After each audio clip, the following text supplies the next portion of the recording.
Well, hello. It's been a minute, hasn't it? Life has been lifing, that's all I can say.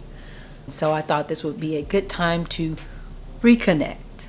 We are less than 24 hours from my most recent retie. I am officially at 3 years and 6 months, and I thought this would be a great time to check in, to talk to you about the status of my locks, to talk to you about the products that I'm using.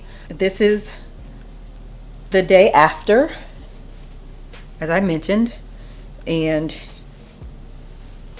here's the length where I am after 3 years and 6 months. Give you a little side view there. We are approaching, we may have hit it now. We're approaching bra strap length. Pretty close, but you know, it's not exactly where I want it. In the front, my ideal length is, and I hate to have this pose, but here we are. My ideal length is about right there. So maybe 2-3 inches. So maybe in the next year or so, I'll meet that goal. And for me, that's where I want my locks to land. And I'll cut my hair if it gets beyond that, because I don't desire to have waist length, hip length locks. The purpose of my lock journey was to provide some convenience to me. And I just feel like already it's getting heavy. And so I don't want a hairstyle that's hard to deal with on a daily basis. You know what I mean? And so that's where we plan to stop. Those are our hair goals. And so I lost a lock on the side, and it's one of them still looking a little raggedy. See if I can find that raggedy looking lock. This one. And I'm probably gonna cut it even further because I can't deal with this look. It ain't for me. It's bothering me. So this one right here, probably gonna go. I can feel the weight of my hair changing, so I know some of these edge locks, they're just not gonna make it. No matter my attempts to treat them delicately, with care, to do all this stuff, I just don't know. I am wearing a head wrap at night more, particularly when I first get my hair done, when you want the edges to stay looking kind of crispy and whatnot. I'll wear a head wrap here, but I'll still have on a satin bonnet. But I try to keep this area in place and try not to get too much moisture on it as I do my morning and evening routines to, you know, keep it looking, you know, fresh for a little while. This retie, it took me, I went in at like 10:30 and got out at about 3:30. And it was one of the longer reties for me, but I didn't keep my regular 6-week schedule. At 6 weeks, the reties are pretty manageable, about 3 hours, 3.5 hours. At 7 weeks, things go off the rail. When I get 7 weeks, or I don't even want to try 8 weeks. The place that I'm moving to is rural. And so the diversity of hairstylists and people is a little lax. And so I will have to most likely drive a little further to find someone who will do my hair. But that's a sacrifice I'm willing to make. It's fine. Now let's talk about updates to my hair care routine. I have shared that I like the Suave clarifying shampoo, but I do not believe you need to use clarifying shampoo with every wash. I like the lather of this. I like that my hair feels really clean when I use it, but also the finish after it dries, it feels really really dry. I would recommend it if you need a good clean and you can't get that lather and you just need to feel clean. This is good, and it's really cheap. Was this $2 even? I don't know, but it's not very expensive, so there's that. But my go-to is still the Carol's Daughter Wash Day Delight. It smells nice. I like how my hair feels after I use it. The only thing is that if you're used to a traditional lather, it may be more difficult to get a lather. I do like the nozzle that helps you get in the sections if you still braid and band, which I still do. As I mentioned in previous videos, I don't like the feeling of washing loose because it just feels like really heavy. Once your hair gets to a certain length, it feels like ropes on your head. So I prefer a good old lazy braid out and Wash Day Delight for most washes. But if you need a good old cleanse it all, get it all out, my hair is filthy dirty, a good clarifying shampoo.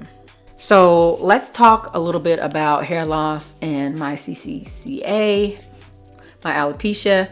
I have gone back to the doctor recently, and I do have a video about my ccca. That's right, 3 C's. And so I won't even try to pronounce what ccca stands for, but I'll leave it in the description. So the first time I went for treatment, I did get steroid shots and antibiotics. The second follow-up treatment, I had a new dermatologist because my dermatologist is on maternity leave, and the new dermatologist recommended a topical scalp oil, and I'm going to show it to you now.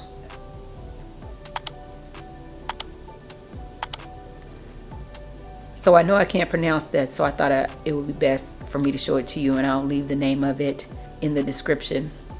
So this is the product that I use on my hair daily.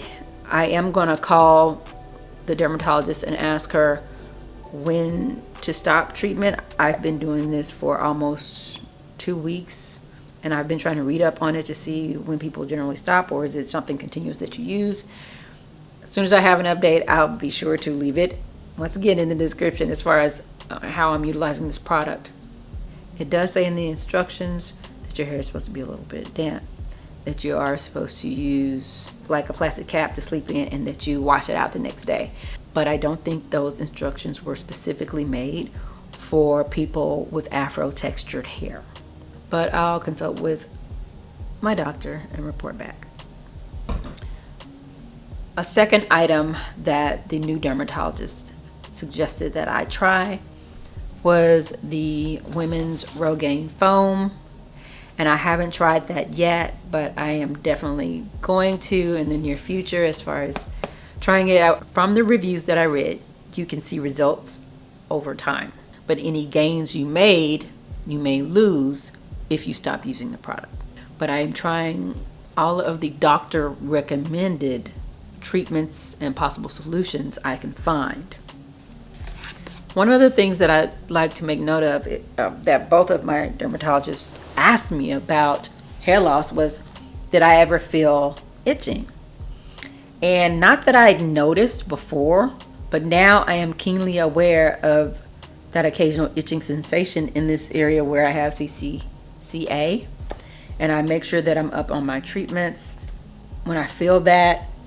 So I'm monitoring that feeling. I'm reporting back to my doctors. And let me show you once again what the back of my head looks like.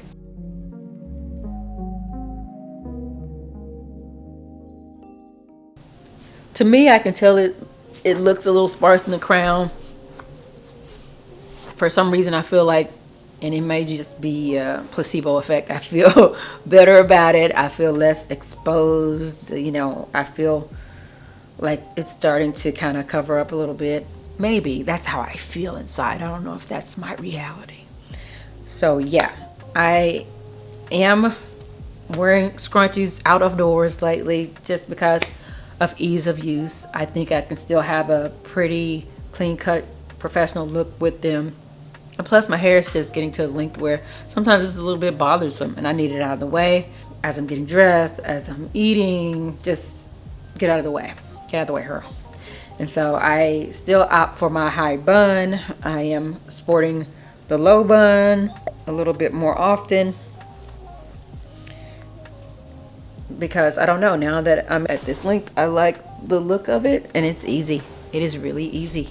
As far as Sisterlocks are concerned, I still enjoy my Sisterlocks journey, but with most things, the price of Sisterlocks has gotten higher. And so in order to maintain the hairstyle that I prefer, there are other beauty related things that I've had to let go of. Like, I maintain nails at home, and it's plain and basic because I'd rather spend that money on my hair. I still want my eyebrows to grow in a little bit more, and they're doing their thing.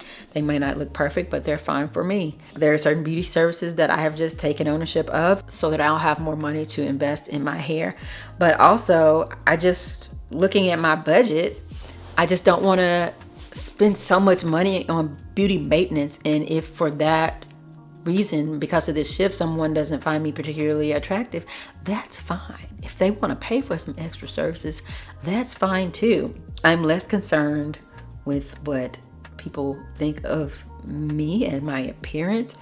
I'm more concerned with my personal style and choices. I do want to look appropriate for certain roles and certain events and certain places, but that doesn't mean I need perfectly manicured nails, perfect eyebrows, or just every hair in place. So I'm good with it. I hope you have found this video helpful. All of the products that I mentioned you will see in the description. I will share links if they're available, or just more information on the product or the medications that I'm using. I will also leave my favorite Sisterlocks products from my Amazon affiliate links. So they are Amazon affiliate links that I will leave for the most part. And of course, if you use my affiliate links, I do get a small commission from that. So please keep that in mind. If you want to use them, great. I appreciate you. If you don't, I understand. Thank you for watching, and I will see you next time.